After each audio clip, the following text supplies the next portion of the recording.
Mixing together a setting ripped out of Tron with some swift platforming, 2.5D platformer Exception takes you on a cybernetic adventure through the inside of an old woman's dying computer. Battling the invading malware as the grid slowly starts to fall apart, you'll come across all sorts of new programs, leap over infectious code, and fight for the users.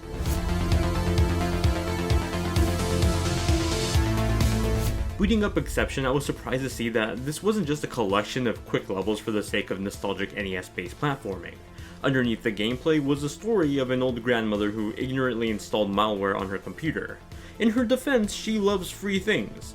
Unknowing to the programs in her computer, they were all suddenly invaded by the malicious code. Story beats are told through these comic panels that require you to press a button for anything that shows up. It's not the best form of presentation, as the game will sometimes just stop in its tracks if you forget to press any continue button. It messes up the pacing of the story information being presented. As a result, major reveals that felt like they were supposed to be a big impact fell flat. As for its writing, it's a largely predictable tale once you're about 30 minutes into the game, though it's still an enjoyable one that gave some grounding for the action on screen. As for the writing, it's a largely predictable tale once you're 30 minutes into the game, though it's still an enjoyable one that gave some grounding to the action every few levels. Exception doesn't do a lot to reinvent the platforming wheel, but if it ain't broke, don't fix it. You'll run across levels jumping on platforms, leaping off walls, and smacking every enemy in sight. It's really straightforward at the start and feels as vanilla platforming as it gets. However, things get progressively more complicated the deeper you dive into Exception's 128 levels. Scattered throughout the levels are chips that fuel upgrades for your character. The program that you play as will actually unlock new moves the deeper you are into the game. For example, early on you will unlock the move to plunge straight down and throw projectiles. Using the hidden chips, you can make your plunge faster or throw projectiles further. The upgrades flesh out a lot of the mechanics, including the level design that increasingly gets more challenging. Early levels introduce the simple mechanics of wall jumping while avoiding hazards along the way.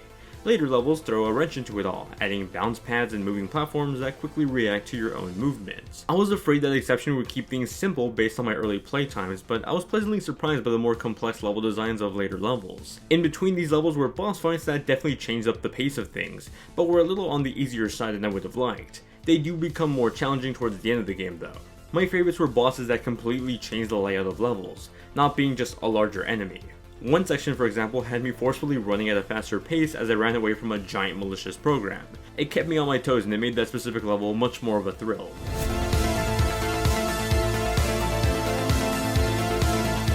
It might just be that I'm a big fan of Tron. Where's Tron 3? Sorry about that. Where was I? This game looks a lot like Tron, and I love that. The depiction of the computer world is filled with neon circuits lingering in the background.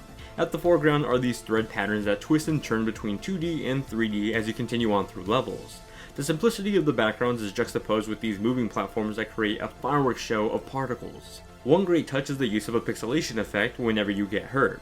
The more hurt you are, the more pixelated the game becomes. Your 3D model essentially becomes a sprite, and it's so awesome. These were the highs of the presentation, while the comic book cutscenes filled with pans of static images felt like the bare minimum. While this is available on Xbox One, PS4, Nintendo Switch, and PC, I mostly played the Switch version.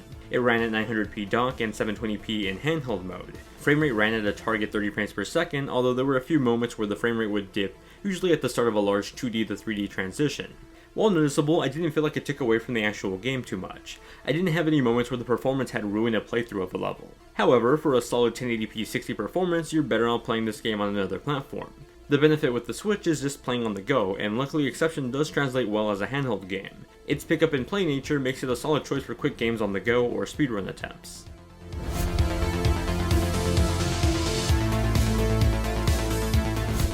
Exception is jam-packed with synthwave tunes that match up the 2D to 3D transitions. It's one of the best part of Exception's presentation.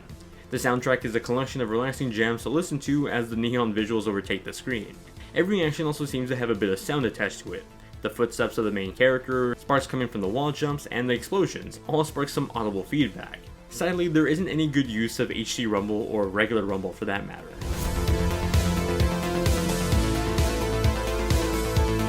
Exception is an exceptional platformer that doesn't reinvent the wheel but still provides a fun and at times challenging adventure. The story was surprisingly worth investing in, and the presentation is cool outside of some bland looking cutscenes. I wish the performance was a bit better on the Switch, but if you're playing on any other platform, you'll have a better time with the performance. If you're looking for a new platform game to jump into, Exception is a solid choice, though not the best of the bunch.